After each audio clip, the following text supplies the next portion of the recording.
Presentation of petitions, and we're moving now to item 23, which is Redcliffs Park and Redcliffs School proposed land swap. It's a hearings panel report in front of us, and I'd like to invite the chair of the hearings panel to present the report. Thank you very much. So the hearings panel has supported the proposal, and with some additional recommendations and requirements which you'll see are picked up in the resolutions which are in front of us today. So recommendation 2 picks up matters raised in submissions relating to particularly amenity values, and it means that the project around view shafts at Mowbone Cave can be picked up in a joined up way with the work that the Ministry are doing and obviously the aspirations of the community expressed through the master plan. Recommendation 3 allows council staff and the community board to consider structures which exist on the school site at the moment which may have value to the park, so that there's the opportunity for council staff to work with the ministry and obviously work with the community through the community board to ensure that where there are structures which have value to the park, those can be retained. And the commitment from the ministry is that the area of demolition in the park will be grassed and made good, so that what the council gets, what the community gets by way of the new park is a finished site with as many of the structures which are currently there, which are desired to remain, able to remain there so that they add value, amenity to that new park. We've also raised expectations that the ministry will contribute to the costs which are incurred by council as a part of the transfer of the park from the existing park site to the existing school site. And of course there are items which need to be added to the park, which are replacements which wouldn't necessarily have been programmed for renewal at this time. So there may be depreciated values which wouldn't be as much as the cost of replacing, for example, playground equipment. But our expectation is that the ministry would contribute to that difference in cost. And there are pedestrian safety and traffic management issues which are brought about by the move of the school to the new school site, the existing park site. And again, the expectation that's raised by the hearings panel is that the ministry should contribute to those, and certainly comments made by the ministry at the hearings suggest that those are realistic expectations on our part. We were concerned by submissions from users of the park, particularly sports groups who were concerned that through transition there may be a time at which the existing park wasn't available to them and that the new park wouldn't yet be finished. We've certainly picked that up by way of recommendation 9, and our hope is that the timing of the development on both sites can be such that there is some period of crossover so that there's no drop in the level of service and no break in continuity of service for those sports groups. Some of that may of course relate to timing, when there are times of the year that particular sports codes are not needing to use the park as well. This has been a really difficult issue for the Redcliffs community over a long period of time. It's been well canvassed in the media, and councillors will be very aware of the frustrations and sometimes anger in that community, which has been going on for some time. One of the things that we heard loud and clear from submitters was that there's a need for certainty, and in many ways, as long as the outcome is that Redcliffs gets its school back, certainty is one of the most important things. And there were other options that had been put forward that could possibly have been considered. It became very clear when we heard the verbal submission from the Ministry of Education, and certainly when we read the detailed information in the report and the other papers were put in front of us, that if Redcliffs is to get certainty around getting its school back, and if we're able to do what we need to do to provide that certainty to the community, then approving what's in front of us, approving the committee's, the hearings panel's recommendation is absolutely the way that we can do that. To do anything other than that not only risks early certainty, but also risks that a replacement school wouldn't in fact be built in Redcliffs at all. And there were some submitters who were submitting against the proposal, who did prefer alternate sites, or who hadn't been happy with the process which had been undertaken by the ministry in the earlier stages. But in many ways, those submitters in the end realised that they supported a school, and the way to get that school is to support this proposed land swap which is in front of us today.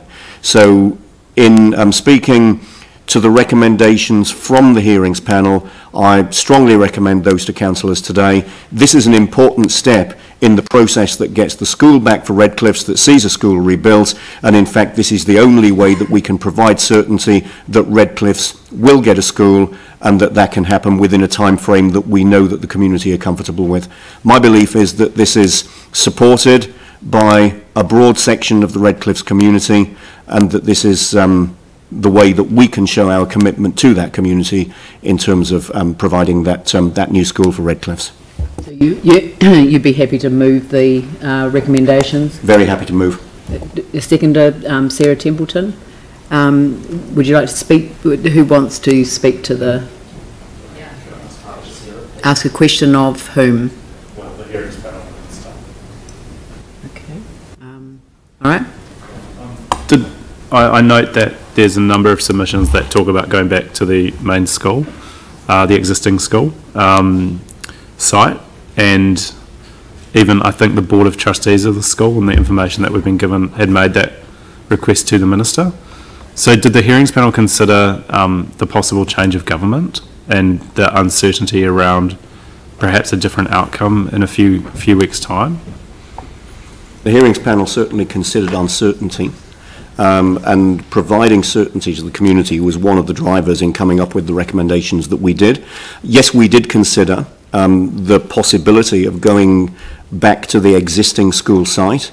The Ministry, through their submission, made it very clear that that was not an option which was being considered by the Ministry, and that the proposal by the Ministry to rebuild the school on the park site was the only proposal that would bring the certainty that the community made it very clear they wanted. So we considered other options, but we did rule those out quite quickly because all of them were surrounded by a level of uncertainty that I don't believe the community would be comfortable with. No, we didn't consider what the outcome of the election would be, because in the broad context of our considerations, all that did was lead to more uncertainty and an inability to make a strong recommendation as we needed to coming out of this process. So, I mean, that may be something that councillors want to take into account. It wasn't something the hearings panel took into account to a great extent because our motivation was to provide certainty to the community. That was what we heard through a lot of the other submissions. Well, in fact, if you read all of the documentation that was attached supplementary to this advice, the Ministry said that if we said no to this, they would immediately start looking at the Barnett Park option. So I know what the Ministry have said, but I also know that the Ministers have been directing the Ministry. It's been very clear that the Ministers have been making these decisions. And I just wondered, with the possibility of a new Minister for the sake of 2 or 3 weeks. 2 or 3 weeks? You think a government will be formed in 2 or 3 weeks? Okay. Yeah, the Board of Trustees and the principal of the school submitted strongly in support of the proposal which is in front of us today, and we certainly heard those submissions loud and clear. Cool. And then just the question I had for council staff or for the hearings panel is I couldn't see it wasn't very clear what the bulk and design of the school would be on that park in terms of the intrusion, the visual amenity impacts. There was some comment to it being quite high off the ground. So did you get any shading models or any sort of diagrams of what the visual impact would be, other than you've got very indicative ones in here that don't seem to give much clarity over that? Yeah, the panel was concerned about the sort of issues you raise, particularly in the context of some of the submissions from neighbouring residents and certainly some of the submissions relating to the amenity that the park offered to the wider neighbourhood, some of the things that they were picking up in those submissions. We also took quite a lot of legal advice as a panel as to what was within the scope that we were to consider and what was outside of the scope. And of course, the recommendation is around the land swap. There are planning requirements and planning regulations that pick up the issues around built form and the look and feel of the new site. And we were certainly provided with a level of confidence as a panel that those planning requirements would pick up exactly the sort of issues that you raise. But we also in our discussions with the ministry and in hearing what they said to us, were provided with a level of confidence that the ministry was at least cognizant of the issues around amenity and the built form and urban design of that new site. But the advice that we received as a panel was that those were matters that would be considered as part of the planning requirements, rather than that was something that we should consider as a substantive issue for the panel. Right. Glenn? Well, I wondered whether Sarah wished to speak next. Okay. As a local councillor, you go for it. I'm not mine to answer questions. No more questions. Okay. Yep. Okay. Sarah? I'd just actually like to start by acknowledging the Principal and Board of Trustees members who are here today, sitting in the audience there, watching and waiting, and all of the difficult times that they and the school have been through in the community, and the enormous amount of work and effort and energy that's gone into keeping the school intact while they wait for a decision. While our decision will be today, there's still a long way to go to actually get the school open again, and so I wish them all the best for that work as well. There's been misconceptions around rockfall risk expressed on social media and in the media. I'd like to make sure that everyone's really well aware that actually there is no rockfall risk for the old school site or the new park site. In fact, that the ministry are going to be building a fence to define the new park site and differentiate that between that and the other area that we won't be taking on. There was also some anger in the community at the minister's original decision, but that's not something that we have control over. And I'd like to just acknowledge Yanni's point on that as well, and that the potential for a change in government could potentially change things, but we have no certainty over that. And in fact, while there's been no word from any of the other parties that they would change anything to do with this process, we also have support from the local Labour MP, elected MP, for the land swap today in her submission. All the reasons that make Redcliffs Park on the waterfront there a really great place for a park also make it a really good place for a school. It's going to be a wonderful environment, and the children talk to us about the potential for more estuary studies and working on environment matters and things like that as part of their normal school day, and that's going to be a real benefit for them. The main road site will be a good spot for a park. It will be much more visible, more highly utilised, and that will be a really good council asset going forward for the community. I'm looking forward to conversations with the community and the community board about how that new park looks and what assets we might like to retain on it. There's the potential for retaining a building in the corner that could become a community facility, and potentially the playground equipment and those kind of things. And so I really look forward to those conversations and would urge people to vote in favour. Thank you. Glenn. And it was good to be part of the panel with my colleagues, particularly in light of the QE2 experience. And so recommendation number 10 is along the lines of that kind of negotiation at the highest level to ensure that the recommendations that have come out of the panel are adhered to. So we know that the negotiations will be conducted in good faith, but that is just a way of underlining that. It is important today that we do our part to ensure that what we heard was the heart of the community is put back. So the school is that heart. It's important we put that back today, and that I think we push the go button and give them certainty. So the panel was very cohesive. It could be some of the kind of grievances we heard was cathartic.